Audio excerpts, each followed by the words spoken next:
Welcome to Pieces for My Puzzle. I am your host, Nikki Shipp, and I'm excited to be sharing with you my life with a son on the spectrum.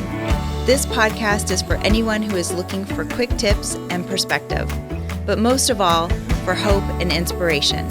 So sit back, relax, and let's put the pieces together.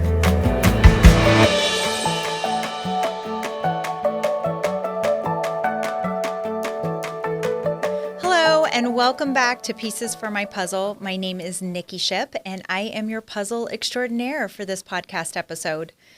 Last week, we spoke about sensory issues and things that you can do for your sensory oriented kid having problems with their sensory processing disorder potentially. Hopefully, it was really helpful for a lot of you, and you're able to take those quick tips and use them put them to good use in your home. This week, we're going to talk about discussing meltdowns and the dreaded meltdowns that we've all been through, right? Not just even with kids on the spectrum, but just kids in general, right? A recent tantrum with my son Drayson actually brought this topic to light for me. And so I wanted to share with all of you some of the things that I learned, and hopefully it'll be insightful for you as well. I'm really lucky. Drayson is not the type of kid to have a lot of tantrums. He's, for the most part, pretty easygoing. He does have his sensory issues. There are things that trigger him. But for the most part, if Drayson has a tantrum, there's usually something else or something bigger, something else going on. So recently, I was taking Drayson to his reading lab. Drayson gets tutored a couple times a week. He is dyslexic, and so I have him in dyslexia tutoring. And I was getting ready to take him to reading lab, and he had a full-on meltdown, saying he didn't want to go to reading lab, saying it was too late, saying the reading lab was closed, and I didn't know what was going on because he usually never reacts like this. Needless to say, it was traumatic for both of us. So I ended up and Drayson's pretty tall for his age. He's almost 10 years old. He's a bigger kid. He is hard for me to even move. And needless to say, I had to physically try to get him into the car, and that was really, really difficult. He usually, if he has a tantrum, it lasts for more than a minute or two. In this particular case, he just kept crying and crying and crying, and I didn't understand what was happening. I kept asking him what color zone he was in to try to get him to identify with emotions. He kept telling me no. Everything I was trying wasn't working. Finally got him into the car. He was still having a tantrum in the back seat. If you can imagine, any of you that has had a child in the car having a tantrum while you're trying to drive, it's just oodles and oodles of fun. And he was screaming in the back seat of the car, telling me he didn't want to go, kicking the back seat.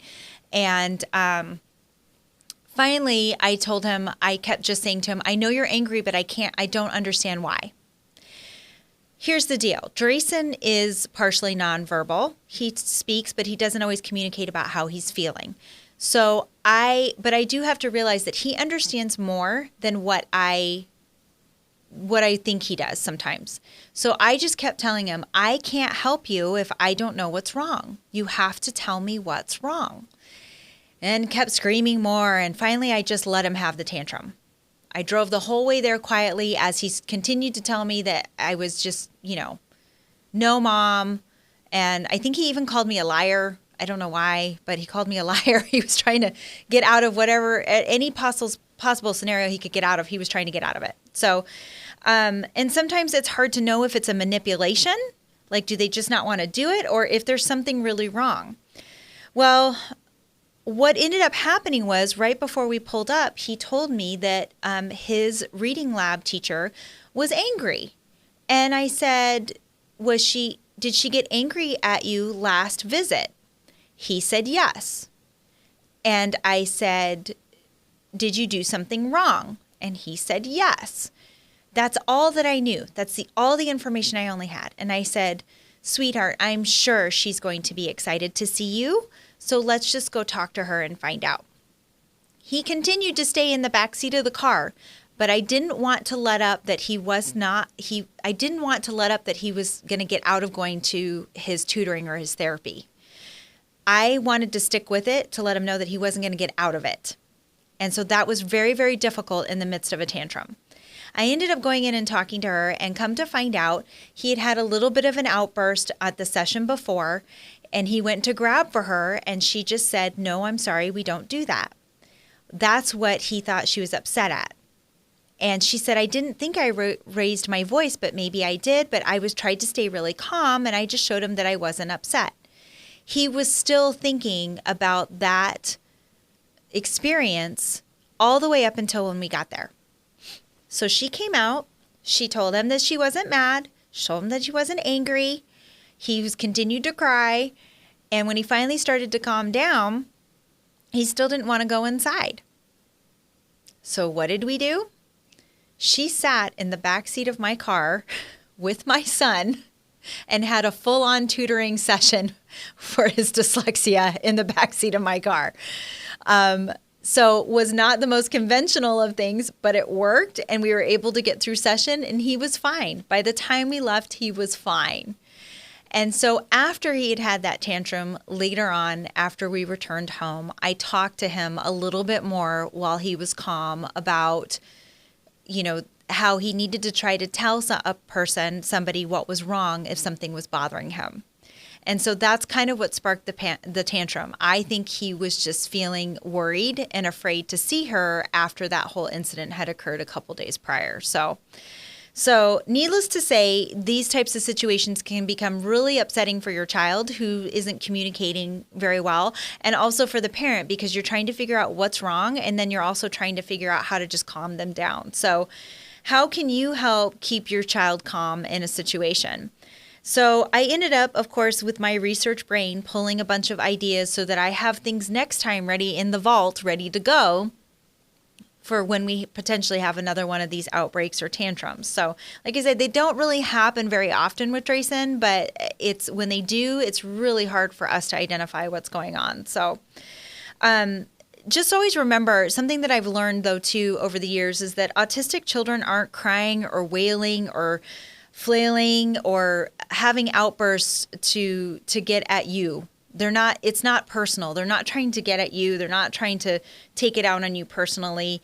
Their bodies need to do something in that moment to release the tension and the emotion that they're feeling. And so just like anybody, right? Some people, when they get upset, they get really angry, and some people cry. I'm one of those people. If I get really upset, I might sit down and cry before I start yelling. So think about your own emotions and how that might translate for someone on the spectrum that doesn't communicate as well. It's really important to evaluate your behavior and to recognize, too, that their brains are wired differently, and see how they're interacting with the world. Try to relate and see how they might see things differently. You have to come to terms as a parent, I believe, that you might have to approach this totally different. And especially if you have other kids, and you all know every child's different, right? So what works with one child might not work with the other. So you have to approach this completely differently as well. So the first thing is just try to stay calm. The more upset you get, the more your child is going to feed off of you. So just try to stay calm and control your emotional response. Okay, take a deep breath and not only evaluate maybe where your child is at, evaluate where you're at.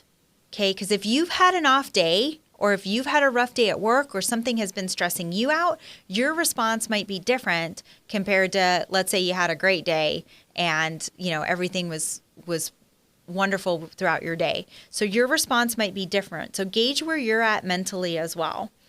And just remember that your child will not calm down unless you are calm. And that's really hard. I mentioned in one of my previous podcasts, Take Time to De-Stress, that there's some methods I listed in that podcast that you might want to go back and refer to on how to stay calm. There's some calming. I even think in the show notes I am listing some things in there that you can use for calming strategies to help de-stress or calm a situation. So, start implementing some of those calming techniques. You never know how beneficial that those might be, especially in a pinch. And just remember to have those always in the back of your mind, ready to go. The hardest part is when a tantrum happens in public, right? I think we've all been there. I've been in the middle of a grocery store before, and Drayson has just, thrown himself on the floor in the middle of the grocery store and have had a full-on tantrum. So what do you do, right? The first thing is, it is hard. It's really hard. Focus on your child and not the bystanders. And this is the hard part, is starting to learn that you cannot give a shit what other people think or what they're seeing. They don't know you. They don't know your child. They might not even have an understanding of autism or special needs. So it doesn't matter. At the end of the day, you're never going to see these people again, but you're going to live with your child. You have to live with your child. So just remember to focus on your child and not the bystanders around you. Break out some sensory toys if you have some. I keep some in my purse. I also keep some snacks handy. So yes, I am the mom with the big purse, but keep some sensory toys handy, maybe a snack. And just remember not to make it a punishment. Okay, eliminate punishments. You cannot control their behavior, so they shouldn't be punished for it. Okay, especially if it's a sensory or something that's triggering them. Who knows? They could have a funny smell in the grocery store or something, or maybe it was that they wanted a package of, candy and you didn't want to buy it for them. But either way, you have to know how to handle those tantrums and to know how that it's okay and that it's gonna clear itself. Sometimes the best thing to do is just not do anything. Wait till they calm down, and you might just need to let it go its course. I've talked to plenty of parents where they've told me that their children will have tantrums for 20, 30 minutes sometimes, and they just need to let them. Make sure, though, that they're staying safe. So if you're in a public place, if you can steer them into a safe space or someplace where it might be safe, you just want to make sure that they're not hurting themselves or hurting anybody around them. So some kiddos are self-inflicting. Like I said, I'm really lucky Drayson is not. But if you do have a child that's self-inflicting, make sure, too, that you do your research on some strategies on what you can do to help to make sure that they stay safe in the middle of a tantrum. So, and then once they're calm, that is the best time to try to teach them coping strategies. If you have also in-home services or habilitation services, I would also talk to your HAB providers and to your therapies, your therapists about implementing calming strategies for them to learn so that the next time they do feel a tantrum or behavior coming on, they know how to also self-soothe and also calm themselves as well. And they'll realize that those strategies are there for them to do. So, there is a website called smarterparenting.com, and I will post this link in the show notes for you guys. I always try to give you guys some golden nuggets of information in every podcast, so I will post this link in the show notes. But this is a great site to help with parenting skills, and they even have their own podcast as well, and you can check them out. But they have some really great quick tips on what to do with tantrums when behavior or outbursts happen with kids on the spectrum. The other resource that I really like to refer to is Autism Parenting Magazine. They do have a free guide that you can download. In fact, I found a copy and I printed it out really quickly so that I could make sure that I referred to it for you guys. But this free guide is basically about managing meltdowns, tantrums, and aggression for kids on the spectrum. So I highly recommend that you check this out. It also gives different descriptions. So it's important to understand the difference between a meltdown, a tantrum, and aggression. Sometimes it could be all-encompassing. Sometimes it's a combination of things, but it's important to understand the differences in how to deal with a temper tantrum, and to know what to do. One of the things that they really say in this guide that I really do appreciate is don't give in. So you have to figure out how to still stick to what you're trying to help them through without giving in. It's really easy, and we've all been there as parents, right? You know, the child screams in the store and you're like, just give them the toy. Just give them the toy. Let them have the toy. Okay? It's really important to not give in to what the outcome or what the long-term decision was to begin with prior to the tantrum starting. But you can download this free guide. Again, I will post this link in the show notes for you guys. Autism Parenting Magazine. They do have a subscription. I highly recommend it. I think it's like $40 a year. They send out magazine issues to me digitally. I love it because I can lots of great quick tips and things in there that I can try with my kiddo, and it's super helpful. Just also reading articles from other people in the community, just to know that I'm also not alone and not going completely crazy every time that my child has a tantrum. At the end of every episode, we want to do a story highlight for families celebrating their wins with a child on the spectrum. So if you have a story that you would like us to read, please send me an email at info@piecesformypuzzle.com. We want to make sure that we're celebrating the wins, things that maybe we don't realize are a big deal, should be a big deal, and how hard it is for those kids to overcome and get to the next level. And so we really want to celebrate those moments with you. My story today is going to be about Drayson, actually, and this is not tantrum related now that I shared with you his most recent tantrum earlier in this episode. But Drayson, we had a really great epiphany moment with him. I try to include him. Drayson hates going to the grocery store, hates it, absolutely. And I try to take him out, and it's hard, especially in the midst of, pandemic, to want him to be social, but yet wear your mask, stay 6 feet away, don't touch anybody, don't touch anything, don't touch anybody, stay safe, but still engage. That's really hard. That's really contradicting, and it's really hard for a kiddo on the spectrum to understand that. But anyway, so I've tried to figure out other ways to include him, and one of the things I always try to include him in is, what do you need from the grocery store? So a couple months ago, I had bought a package of Chips Ahoy cookies. It's not something that I buy regularly, but I bought a pack of cookies thinking, oh, this will be a nice treat for my husband. Well, come to find out, my son Drayson really likes cookies a lot. I had no idea, but he likes cookies. Who doesn't like cookies, I guess, right? But I always try to ask him if there's anything that he needs from the store. He'd always say, no, not right now. I had him in the store, and I had to go down a specific aisle, and I realized that I went down the wrong aisle, and lo and behold, Drayson discovered a package, wall full of Chips Ahoy cookies. And it was so funny to watch him because I realized in that moment that he had an epiphany that this is where all the food comes from.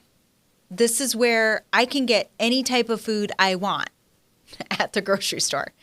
He got really excited about the Chips Ahoy cookies, and he was like, wow, cookies. And I said to him, would you like a bag? And he said yes. And I said, okay, go ahead and grab them off the shelf and put them in the cart.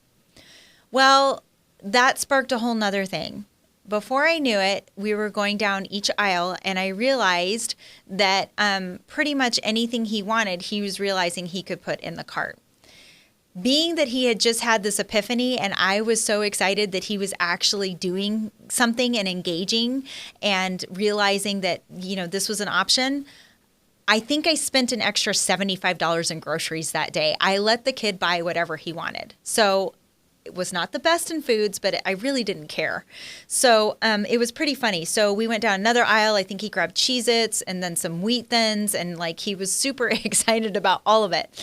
Well, now I've created a monster because now every time I go to the store, Drayson wants to go to the store with me, or he will tell me what he wants on that grocery list.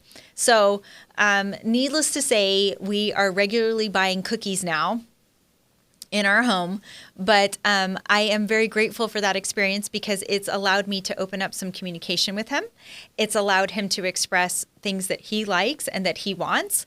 And we're also trying some new things on top of that too. So I've been able to also incorporate some new things as well. Drayson really likes fresh fruit, so we're trying different types of fruit. We're trying to expand his food palette a little bit more. So what I usually will do, we'll say, well, we can get the cookies, but but only if we try this first. And so we'll try whatever food we decide on, and then the reward is that he can have a cookie. So that's my story for today. If you have a story that you'd like to share, please email us once again at info@piecesformypuzzle.com. And that concludes our episode for today. I want to thank all of you for tuning in and listening. Please take time to like and follow us on Instagram and subscribe to us on YouTube at Pieces for My Puzzle. And if you like what you're hearing, please spread the word to friends and family in the community. I want this to be helpful for everyone. And if you really like what you're hearing, please give us a good rating on your preferred podcast platform that you use. Until next time, keep working on your puzzle. And just remember, you don't have to have it all solved in a day. Take care.